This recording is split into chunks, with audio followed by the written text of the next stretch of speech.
ശബരിമലയിലെ സ്വർണ്ണപ്പാളി സ്വർണ്ണപീഠ വിവാദത്തിൽ കടുത്ത നടപടിയുമായി ഹൈക്കോടതി. റിട്ടയർഡ് ജില്ലാ ജഡ്ജിയുടെ നേതൃത്വത്തിൽ ദേവസ്വം സ്ട്രോങ് റൂമിൽ പരിശോധന നടത്തണമെന്ന് കോടതി ഉത്തരവിട്ടു.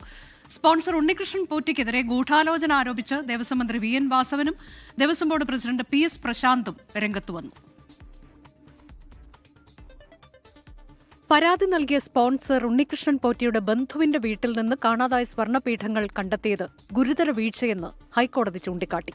രഹസ്യ സ്വഭാവം പാലിച്ച് വിശദമായ അന്വേഷണം നടത്താൻ ചീഫ് വിജിലൻസ് സെക്യൂരിറ്റി ഓഫീസർക്ക് കോടതി നിർദ്ദേശം നൽകി. ശബരിമല സ്ട്രോങ് റൂമിലെ രജിസ്റ്ററുകൾ സൂക്ഷിക്കാത്തതിലും കോടതി അതൃപ്തി പ്രകടിപ്പിച്ചു.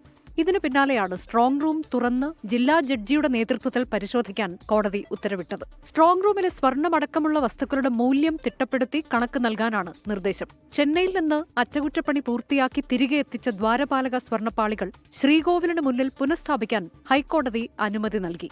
സ്വർണ്ണപീഠം കാണാതായ സംഭവത്തിൽ ഗൂഢാലോചന നടന്നുവെന്ന സംശയമാണ് ദേവസ്വം മന്ത്രി VN വാസവനും Travancore Devaswom board president PS പ്രശാന്തും ഉന്നയിക്കുന്നത്. ഇതെല്ലാം ഒളിപ്പിച്ചു വെച്ചതിന് ശേഷം കണ്ടില്ലെന്ന രൂപത്തിൽ പരാതിയായി വരികയും അതിനുശേഷം അവിടെ നാടകം കളിക്കുകയൊക്കെ ചെയ്തപ്പോൾ അതിന്റെ പിന്നിൽ ആസൂത്രിതമായൊരു നീക്കമുണ്ടോ, ഒരു ഗൂഢാലോചന ഉണ്ടോ എന്ന് സ്വാഭാവികമായി നമുക്ക് സംശയിക്കേണ്ടി വരും. ഇയാൾ കരുതിക്കുട്ടി ചെയ്തതെന്നാണ് ഞാൻ വിചാരിക്കുന്നത്. അല്ലെങ്കിൽ ഇയാൾ പറയേണ്ട കാര്യമുണ്ട്, അതിൽ ഒരു ഗൂഢാലോചന ഉണ്ട് എന്നുള്ളതാണ് എന്റെ ആക്ഷേപം.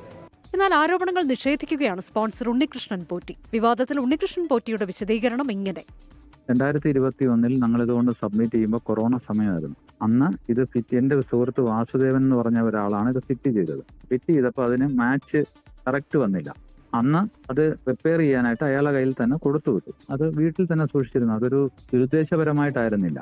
സംഭവത്തിൽ വിശദമായ അന്വേഷണം നടത്താനാണ് ദേവസ്വം വിജിലൻസിന്റെ തീരുമാനം. 24 പത്തനംതിട്ട. ലോകത്തെവിടെയായാലും ഏത് സമയത്തും 24 വാർത്തകളും ഓഗ്മെന്റഡ് റിയാലിറ്റി പാക്കേജുകളും എക്സ്പ്ലെയിനറുകളും വിശദമായി കാണാൻ ഞങ്ങളുടെ YouTube ചാനൽ നിങ്ങൾക്ക് സബ്സ്ക്രൈബ് ചെയ്യാം.